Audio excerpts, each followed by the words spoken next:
반갑습니다. 허브경제TV 서현도 전문가입니다.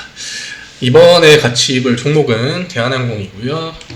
대한항공 관련해서 큰 이슈나 이런 부분은 없는데 저희가 늘 보던 비슷한 뉴스죠. 해외여행 규제 완화에도 항공여행 관련주 약세. 물론 항공여행 관련주뿐만이 아니라 대부분의 종목들이 환율과 원자재, 인플레 영향을 굉장히 많이 받고 있습니다. 특히나 우리나라 같은 경우에는 수출 수입 비중이 굉장히 높은 이 자원이 나지 않는 나라이기 때문에 더 크게 영향을 받고 있다. 그리고 이런 것들이 이제 초기에는 금방 좀 해소가 될 수 있겠다.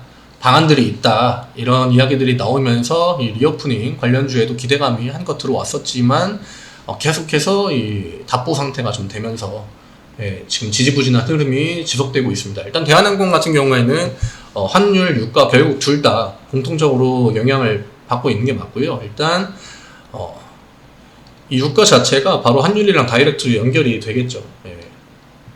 달러를 주고 사야 되기 때문에 일단 환율 영향을 좀 많이 받는데 그럼 유가 지금 가장 큰 문제가 뭐냐? 증산을 다 아무도 안 하려고 합니다. 일단 러시아, 우크라이나 이슈가 붙으면서 러시아 쪽 같은 경우에는 원체 자원으로 먹고 사는 나라지 않습니까? 근데 지금 러시아 쪽을 거의 이 미국이랑 신경전을 굉장히 세게 하고 있기 때문에 이 러시아 쪽에서 나오는 원유는 결국 이 공급에 영향을 미친다. 그래서 이제 바이든 입장에서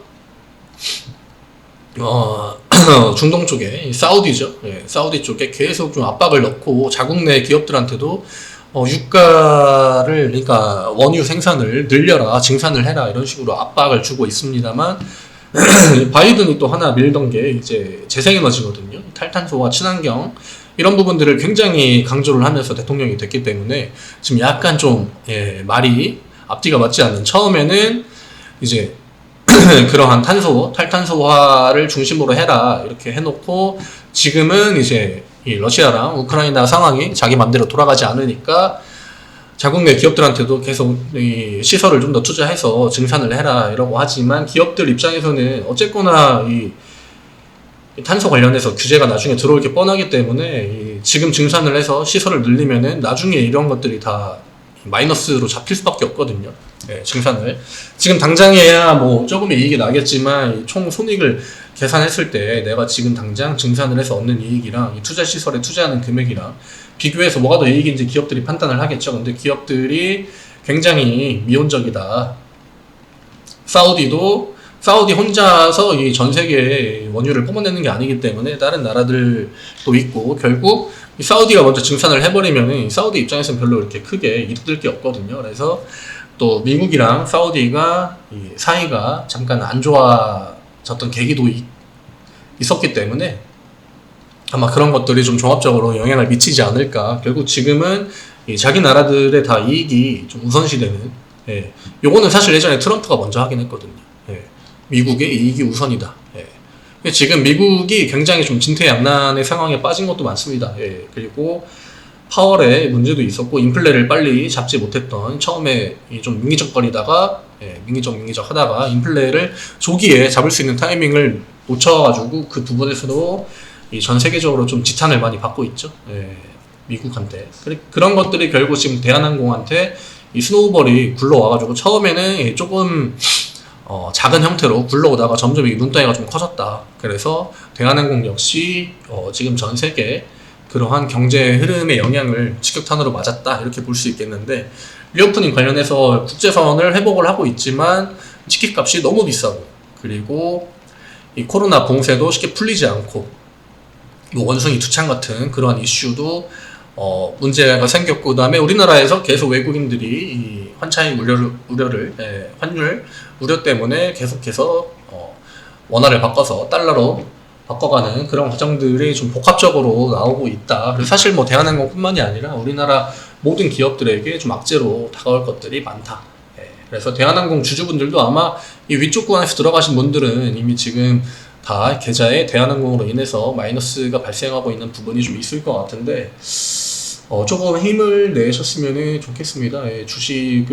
주식시장이 뭐 떨어지면은 결국에는 반등의 구간도 오겠죠. 다만 이 시기가 언제가 될지 모르기 때문에 이런 부분들이 지금 아마 주주분들에게 좀 불안감으로 다가오고 있지 않을까 그렇게 생각합니다. 일단 수급을 보면은 오늘 지수 대비 대한항공의 상승률은 그렇게 크진 못했습니다. 다른 종목들보다는 반등의 힘을 크게 받지 못했고, 왜 그런가 하고 봤더니 이제 양매도가 나왔습니다. 최근에 이 금융투자 같은 경우에는 이 대한항공의 주가를 좀 방어해주는 그런 성격을 보여줬는데 오늘 매도를 했고요. 연기금 매도했고, 그 이외에 기관에서 매수로 나선 주체의 매수량이 크진 않았고, 외국인이 좀 최근에 매수를 좀 해주는가 싶더니 오늘 이 코스피 전체적으로 보면은 외국인들은 매수의 포지션을 잡고 증시를 좀 끌어올려줬는데 오늘 대한항공에서는 매도를 했다. 최근에 반대였거든요. 최근에 이 외국인들이 매도를 치는 시장일 때 이 대한항공에서는 매수를 좀 해줬는데 오늘은 좀 반대로 나왔다. 그래서 지수 역시 큰 폭으로 지수만큼 대한항공의 주가는 지수만큼 반등을 하는 데는 실패를 했다. 여기서 뭐가 중요하냐? 저는 사실 뭐 이 구간에서 악재가 뭐 빨리 해소가 될 수도 있고 빨리 해소가 되지 않을 수도 있겠죠. 이거는 전 세계 경제 흐름을 따라가는 거기 때문에 제가 섣부르게 예측하기에는 굉장히 어려운 부분이 있습니다. 이거는 뭐 세계 경제 전문가라고 하는 미국의 뭐 내노라 하는 그런 사람들도 쉽게 지금 예측을 못하고 갈리고 있는 상황이기 때문에 누구는 뭐 경기 침체나 경기 둔화가 그렇게 오지 않을 것이다. 심각하지 않을 것이다. 그리고 누구는 지금 더 빨리 금리를 올리지 않으면은 경기 침체가 진짜 올 수도 있다. 이런 식으로 계속 갈리고 있거든요. 근데 물론 이 미국의 연준 안에서는 지금 좀 그 금리를 빠르게 올려야 한다고 하는 이 매파 쪽이 조금 더 우세에 있는 것도 사실입니다. 기존에 이제 비둘기파라고 하는 온건파, 지금 괜찮다. 인플레이 실적이다.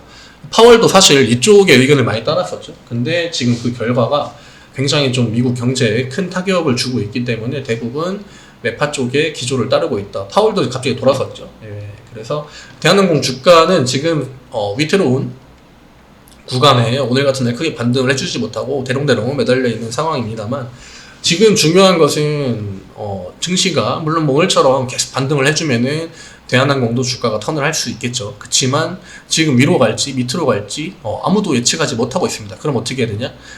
위로 올라갈 때 대비해서 시나리오를 세워야 되고 밑으로 내려갈 때를 대비해서 시나리오 세워야겠죠. 그러면은 지금 이게 증시가 너무 안 좋으니까 이거 시장이 반등을 해야 된다. 이것만 기다리다 보다는 내가 두 가지 시나리오를 딱 세우고 위로 올라간다면은 내가 어떻게 해서 포트를 풀겠다. 아래로 내려간다고 하면은 내가 어떠한 액션을 취해서 내 계좌의 리스크를 최소화하겠다. 이런 대응을 좀 세우시는 게 좋지 않을까. 제가 그 부분에 대해서도 이 위에서 내려올 때도 아마 대응을 좀 하셔야 된다. 이제는 비중을 뭐 줄이시거나 현금을 전환을 해가지고 이 현금 비중을 좀 높여가시거나 이런 식으로 대응을 하셔야 된다 말씀드렸는데 아마 많이 어려우실 거예요. 내가 지금 당장 어떻게 해야 될지 이런 감이 안 오고, 또 주식을 최근에 시작하신 분들이 많을 거기 때문에 이런 분들은 특히나 어려울 겁니다.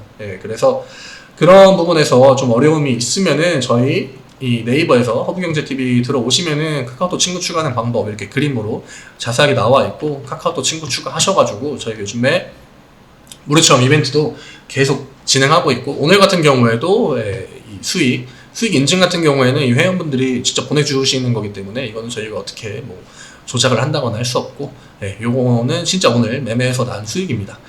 이런 것들 보시면은 다 확인하실 수 있고, 지금 내가 대한항공 주가가 좀 빠져가지고 답답하다. 근데 그냥 답답한 상태에서 아무것도 하지 않으면은 사실 이 증시가 반등하지 않는 이상 내 계좌에 뭔가 어떠한 영향을 가져올 만한 것은 저는 없다고 생각합니다. 무조건적으로 뭐 위든 아래든 내가 대응을 하기로 딱 결심을 하면은 충분히 지금 시장에서도 포트를 풀어나가고, 이 마이너스 난 부분들은 아까 저희가 했던 것처럼 단기 매매를 진행해서 비중을 계속 현금으로 늘려 놓으셨다가 나중에 진짜 지수가 뭐 언제 반등할지는 모르겠지만 그게 뭐 당장 내일이 될 수도 있고 한 달 뒤가 될 수도 있고 1년 뒤가 될 수도 있는데, 그 시점에 현금 비중을 쭉 계속 늘려 놓으셨다가 물타기를 진짜 2차 매수나 뭐 이 아래쪽에서 증시가 반등한다고 할 때 매수를 딱 하면은 금방 정리하실 수 있거든요. 금방 수익으로 전환될 수도 있고. 그래서 저는 대한항공 주주분들에게 오늘 이제는 지금 증시가 위로 가냐 아래로 가냐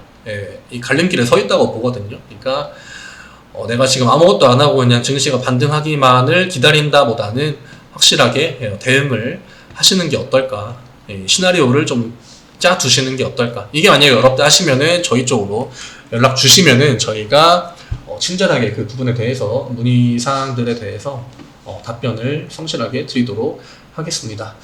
네, 오늘 영상은 여기에서 좀 마무리를 하도록 하고요. 최근에 많이 답답하실 겁니다. 증시 상황도 그렇게 좋지 않고 유가 같은 것도 원자재 같은 인플레도 이게 잡히느니 많이 미국에서만 맨날 이야기가 나오고, 우리나라는 아마 자동차 그 운전을 자주 하시는 분들은 아시겠지만 유가는 계속해서 올라가고 정부의 대책도 지금 당장 크게 그렇게 효과는 없는 상황입니다. 물론 지금 정부 정책에서 유류세 관련해서 정책들이 계속 나오고 있긴 합니다만 원체 이 유가 자체가 높게 형성이 되고 있기 때문에 이런 부분들은 단기간에 어떠한 그 증산이나 이런 이슈가 붙을 것 같지는 않습니다. 요거는 다 자기들 나라의 이익을 챙기는 이 원자재를 수출하는 나라들의 포지션이기 때문에 이런 것들도 좀 고려를 하시고, 지금 이게 주가가 좀 많이 어느 정도 밀리긴 했지만 내가 지금부터라도 정신 차려서 좀 대응을 해봐야겠다. 그러시면 언제든지 연락 주시면은 저희가 최대한의 효율을 낼 수 있도록 도움 드릴 수 있도록 하겠습니다. 무료 체험 받으셔가지고 단기간에 수익이 내도 이 대한항공에 진짜 10주, 20주라도 현금으로 손실 없이 전환할 수도 있기 때문에 그 현금으로 또 새로운 기회를 잡으시면 되는 거고요. 요즘같이 시장이 막 좋지 않다고 하더라도 수익 나는 종목은 계속해서 수익 낼 수 있는 종목은 계속해서 나옵니다. 네, 그러면 내일 이 시간에 뵙도록 하겠습니다. 감사합니다.